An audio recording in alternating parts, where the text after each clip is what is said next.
Hello and welcome to Hobby Blocks. This is part 4 of the Printing for Profit series, where we're going to show you today how to print some fridge magnets.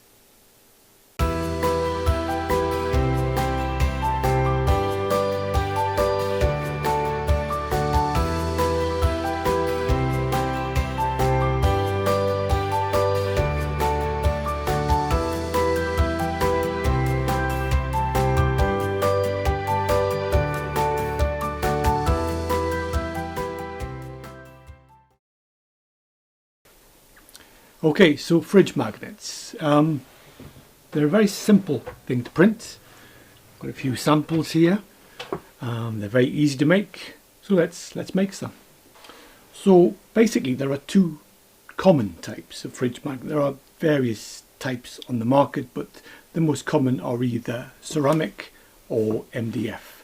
MDF being the cheaper, ceramic being the bit more upmarket version. So I'll show you both.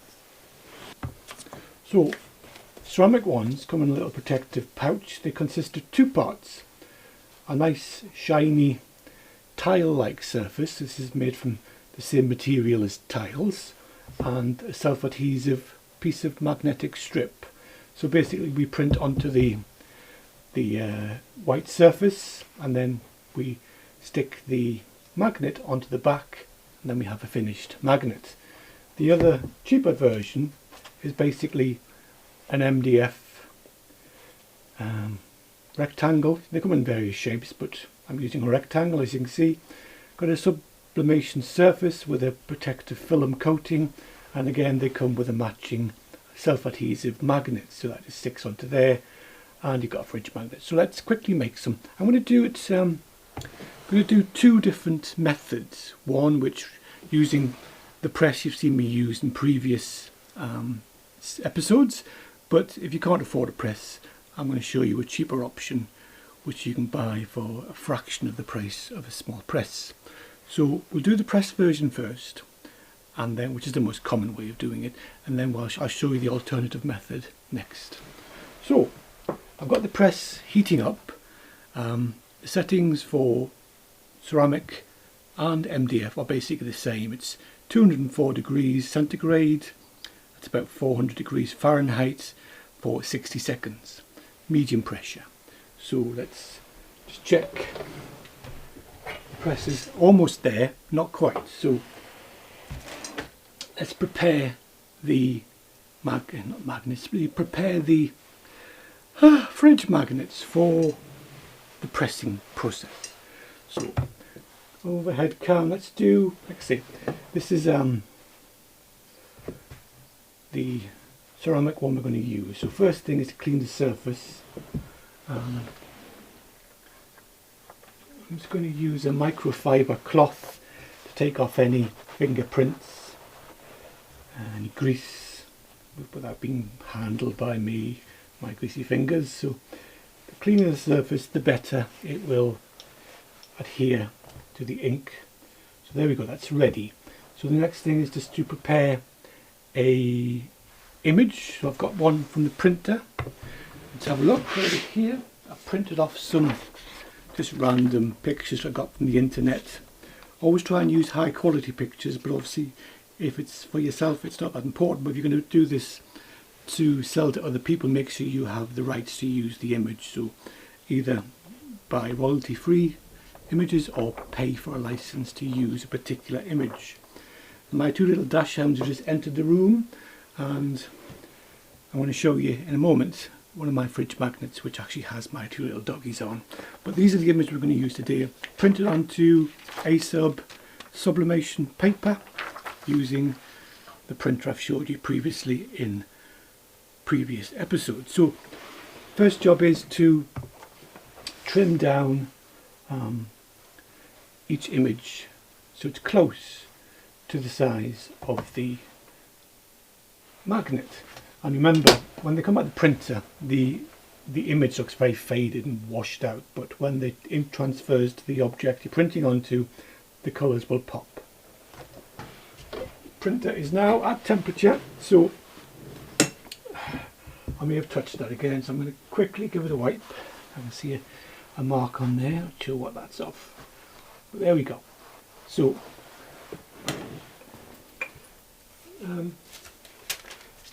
each method's slightly different. First method is that we put a piece of our butcher paper, parchment paper, just to protect the sponge base of the printer. Now we need to attach the image to the ceramic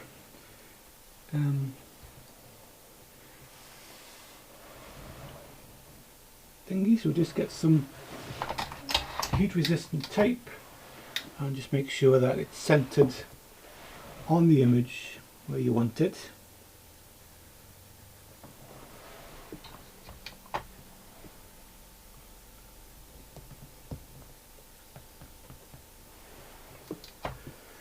I tend to use more tape than's necessary, but I just think for the cost of the tape you may as well make sure it's secure, because if it moves it will completely ruin the project. Okay, so another piece of butcher paper. So with the ceramic version we're going to print it so that the transfer paper with the image is on the bottom. I'm going to put that in there, just give you a close-up of that. So that's on, so that's with the printable side facing down against the image, and a piece of butcher paper on top. Now there we go. So that's it, all set. Close our press. 60 seconds at 204 degrees centigrade, that's 400 degrees Fahrenheit. So while that's cooking I'll quickly prepare the other one, the MDF one. So again, they always come with protective film, so just carefully scrape that back.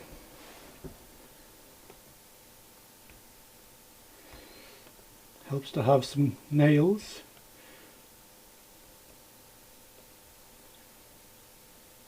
If you have problems, I often use a pair of tweezers just to get a hold of the edge. There you go. And then you can pull that back. Again, avoid touching the surface once you remove the protective film, because the grease from your fingertips can damage the print. So I'm going to use a small piece of paper this time. So put that on there. Find a small square image. Here's a one here, the baby. Oh, it's done, so let's look at that quickly. And remember, always put your heat resistant gloves on first, because particularly being ceramic, it will suck up the heat very, very quickly and will be incredibly hot. So I should have too busy talking, I know. Let's remove this for the moment and transfer this to our heat resistant mat.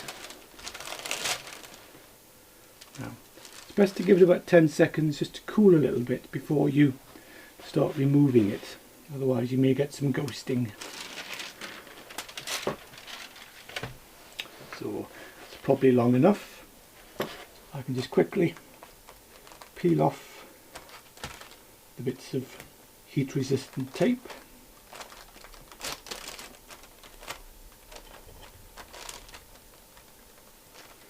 I'm using a pair of heat resistant tweezers here. They've got nylon tip, which insulates you a bit more from the heat. Right, let's see what we've got. There we go. Isn't that pretty? That's quite sort of misty. It's the sheen of the ceramic. Let's have a closer look at that. That's nice, isn't it? I like that. Where are we? There we are. Yes, very nice. But again, very, very hot, so put it on your heat mat so it cools down properly. Right, so just getting back to our other one, which we're about to do. I'm going to use the same heat press again while it's still hot, but I'll show you the next method after this. So we've got our MDF base. Again, just center your base print side down onto the image. Apply your heat resistant tape.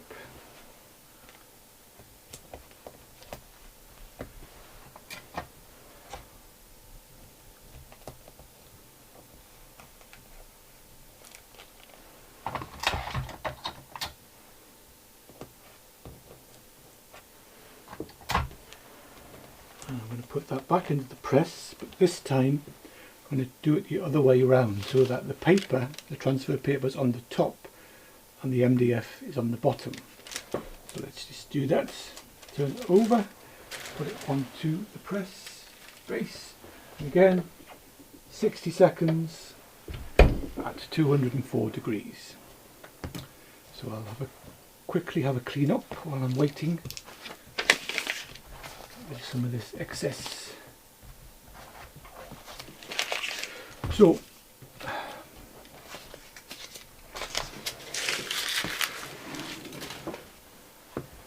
if you could let me know in the comments whether you're actually enjoying the series so far.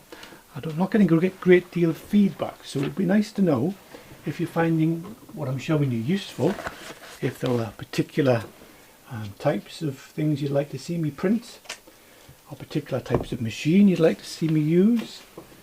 Let me know in the comments below and I will reply to every comment, and it's just helpful to get some feedback. So I'm going to put my gloves on because the printer is about to, sorry, the heat press is about to be finished. We'll wait for the beep and then we'll take out the MDF version. So again, just make space on the heat-proof pad.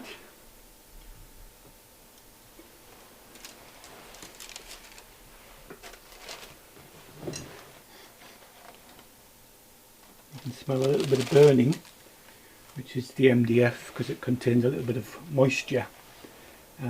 It'll smell a bit woody. So I'm going to take off bits of tape. Talking while doing this is quite difficult, you know.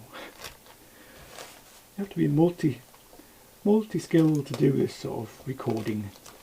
So here we are. Let's see what we've got. Ooh, isn't that lovely? I really like that. So it's right to the edge. Let's come back so you can see it. Right to the edge. I'll pick it up and bring it closer for you. It's a little picture of a baby all wrapped up with moons and stars. Very cute. So that's the method of printing using the press that you've seen me use multiple times now. But I'm going to introduce a small tool, a mini press, which is very affordable, very cheap to buy. So if you can't afford a full press, then this is ideal for you.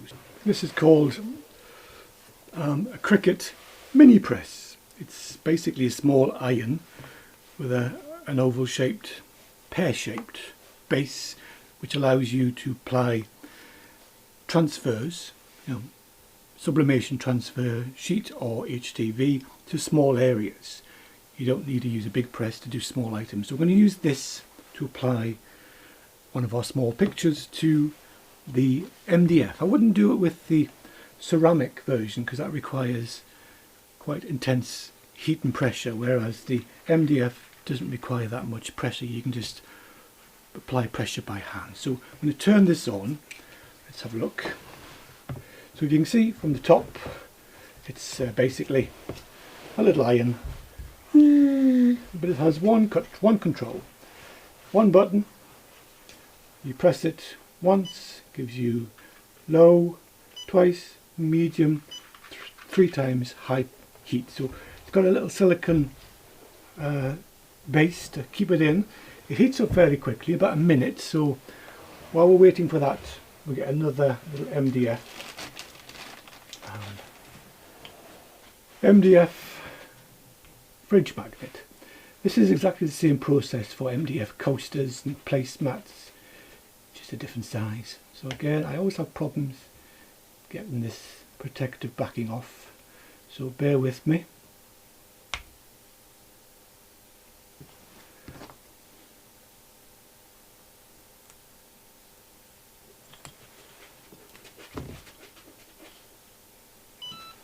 That little beep there is telling us that the little mini press is ready. So same procedure.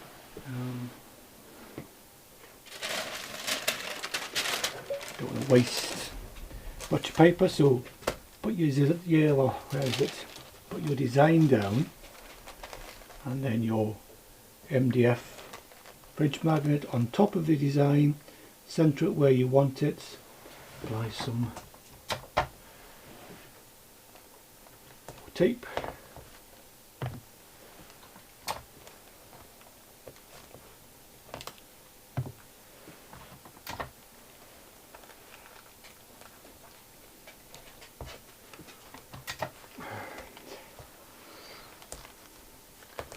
So this time I want to protect my heat mat, so use this other scrap of butcher paper. I'm going to put it paper side up so you can see the transfer paper, and then we're basically going to apply a little mini press. Can you see it this side? Not very well, so we'll top shot. On top of that, I suggest using the widest part of the press, and then basically just press and hold. Doesn't have to be heavy pressure, just enough to press it together, and we'll come back once it's been pressed for 60 seconds. Okay, I think that's about 60 seconds. You don't have to be very accurate with MDF, but let's take that away, put that back on there, and give it about 10 seconds just to cool a little bit before we handle it. So once we've done this, hopefully it's a good print, I'll show you how to apply the magnets. So let's just take this off, and just carefully take off the bits of, where are we? There we are. The bits of tape.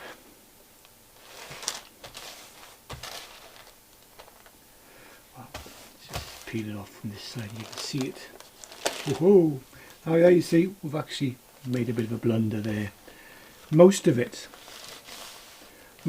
printed well, but this, not sure what this is. Yeah, not sure what happened there. Let's have a look. That's a shame. So, at least it shows you this is genuine. I'm doing this live. Well, not live, but I'm not doing a perfect recording and hiding all the mistakes. This is a mistake. It happens with MDF.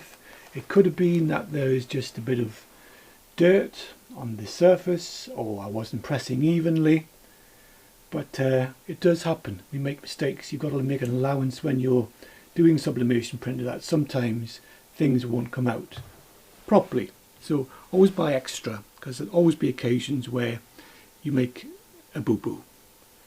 So otherwise, that's a nice image. I think I like the Kingfisher image. I don't have any more printouts of that, so I can't reprint it, but I do have a penguin, but it's the wrong shape. So I think, looking at the one that was successful, that's this one. I'll give you a close-up as best I can with that. So there you go. That's the little baby. Where am I? Little baby wrapped up, fast asleep. But there you go. So you can see when they print properly, they print properly. But you are going to make regular mistakes. It's part of the learning process. Even people that have been doing it for a long time make mistakes. Often it's faulty materials, faulty time, faulty pressure, faulty heat settings. So you've got to play around to get the right things. What I do suggest is that particularly when you're learning to do this, is that you keep a notebook and you make a note of the time, temperature and pressure settings that you apply. Then a little comment section say whether it turned out good or bad. Make adjustments, change the time, temperature, pressure, and print it again, and again make a note. So eventually you get a little book of what the best settings are for certain materials. So the next step is to put the magnet on the back so that this will stick to fridges or other metallic surfaces. So let's do that now. So let's make a bit of space. Let's just get rid of some of this, make it a bit clearer. So like I say, they come with little self-adhesive magnets. I'll zoom in a bit more for you. Where are we? There we are. So self-adhesive magnet, which you basically just stick on the back. Peel off the little protective coating.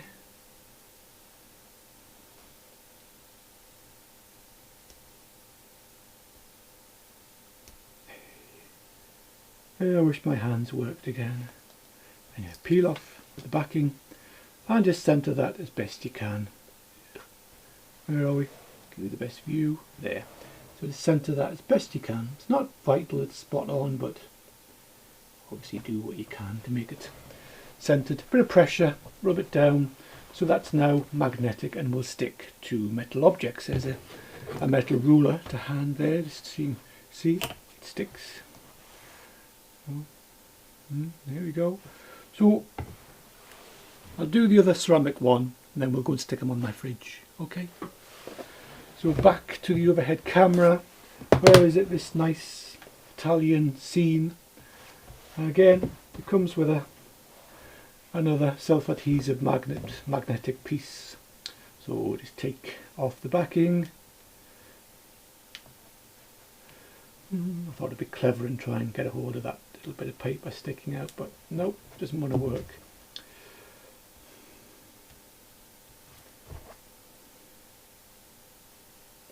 I do find these tweezers really useful. When you lose mobility in your hands, fine work like this is very difficult, so using a pair of tweezers just helps to get a hold of small things. So there it is again, centre it on the back. Doesn't need to be spot on, but there we go. So we've now got two new fridge magnets. I said I was going to show you one of my original ones. This is my two little doggies, Molly and Chloe. So obviously you can add text, whatever design you want. You design it on your computer and then you print it out and put it on a fridge magnet. So let's go and put these on my fridge and see how they look. Oh, just before I forgot, one more I've just discovered. This is the little Geordie magnet. You recognise the character? So there you go, that's me. So the fun bit is to put them on the fridge. So we've got Geordie, that's me. We've got my lovely two doggies, Molly and Chloe. We've got this lovely Italian scene. The rather faulty kingfisher. Oops, which we forgot to put the magnet on, but never mind, that's all part of the fun, isn't it? And finally, the cute little Baba. So there you go, fridge magnets. So there you have it, that was fridge magnets. A very simple project, very profitable, very easy to make. But again, I've purposely left in the mistakes I've made to show you that it's not always perfect. The sublimation printing business is brilliant, but sometimes you make mistakes and you waste a product. Most products are fairly cheap, so it's not a big deal, but the learning process and the little notebook idea I suggested will help to minimise wastage as much as you can. So until next time, thanks for watching. Bye bye for now.